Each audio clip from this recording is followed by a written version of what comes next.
Alors, on va justement parler du travail, puisque chef d'entreprise. Il y a deux choses qui reviennent et qui sont même un peu paradoxales. C'est que tous les salariés voudraient être mieux payés. Donc, Normal. on entend il faut augmenter le SMIC, il faut augmenter le SMIC. Et les chefs d'entreprise répondent immédiatement si vous augmentez le SMIC, je vais débaucher. Parce que j'aurais tendance à dire il y a un premier problème, c'est qu'on confond toutes les entreprises en elles-mêmes, les petites comme les grosses. Et quand les lois sortent, la loi, elle concerne toutes les entreprises du CAC 40, sont traitées de la même manière que le petit artisan en bas. Est-ce que là, déjà, il n'y a pas un premier souci? Alors, souvent, c'est pas que la loi qui l'impose, c'est la Constitution. Comme pour le CICE.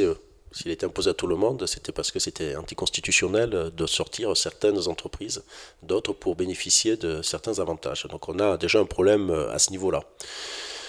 Alors, ce qui ne veut pas dire qu'on ne peut pas trouver des solutions. Pour revenir à ce que vous dites, point initial, c'est oui, les salariés, quand on travaille, on doit être mieux rémunéré. Donc c'est pour ça qu'on a baissé les cotisations et qu'on continue à redonner du pouvoir d'achat aux salariés.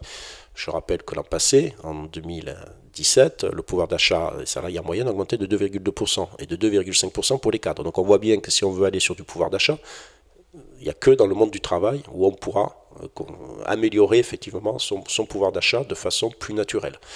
Donc c'est pour ça qu'il faut créer de l'emploi dans notre pays. Et pour le créer, il faut qu'on accompagne les entreprises, quelles qu'elles soient. Et on sait qu'en France, les petites et les moyennes entreprises sont souvent en très très grosses difficultés. Donc on a supprimé le CICE transformé en baisse cotisation, les impôts sur les sociétés vont baisser. Et c'est la difficulté, la faute qu'on a peut-être eue depuis le début, c'est qu'on avait une crise économique et une crise sociale. Et là, pour une fois, peut-être que le en même temps n'a pas été en même temps, justement. On s'est focalisé sur la crise économique et on commençait la crise sociale, là, sur les premières mesures, baisse de cotisation, baisse de la taxe d'électricité, tout ça, mais avec un décalage d'une bonne année.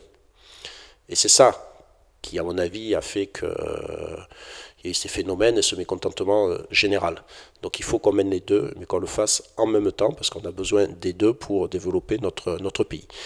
Et ça nécessitera, bien entendu, des baisses de taxes, des baisses d'impôts, et donc des baisses de dépenses pour l'État.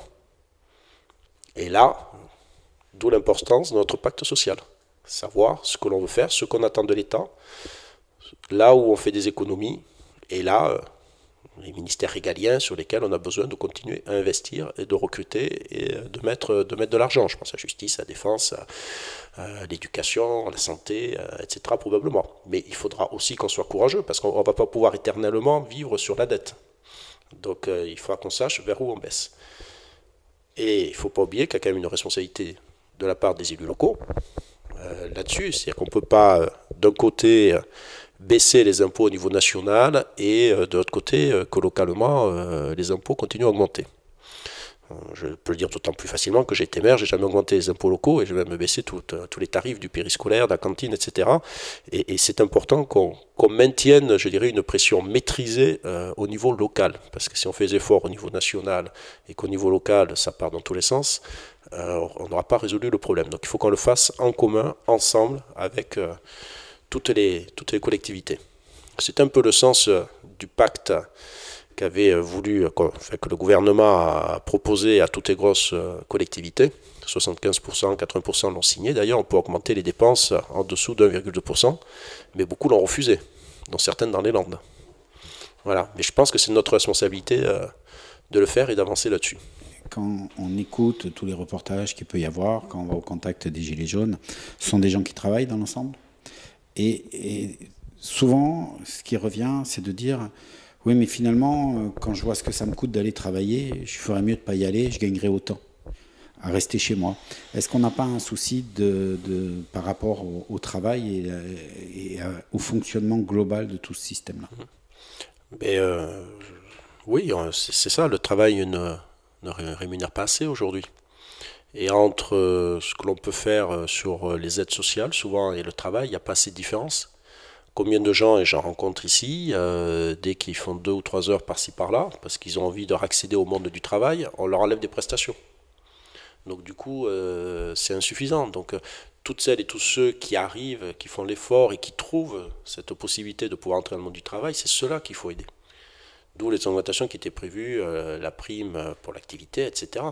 C'est effectivement l'accès au monde du travail qui doit être notre priorité aujourd'hui. Il faut que quand on trouve un travail, quand on fait l'effort d'aller travailler, il faut que ça rémunère plus effectivement que quelqu'un qui est sur les minima sociaux. Bien qu'il en faut aussi, parce qu'il y a des gens qui n'ont pas forcément le choix. Donc cet équilibre-là est très compliqué. Mais il faut qu'on en parle. Quand j'ai reçu les Gilets jaunes ici, certains m'ont demandé de supprimer les aides sociales. À la fin de la discussion. Donc c'est pour vous dire qu'il y a un vrai débat là-dessus.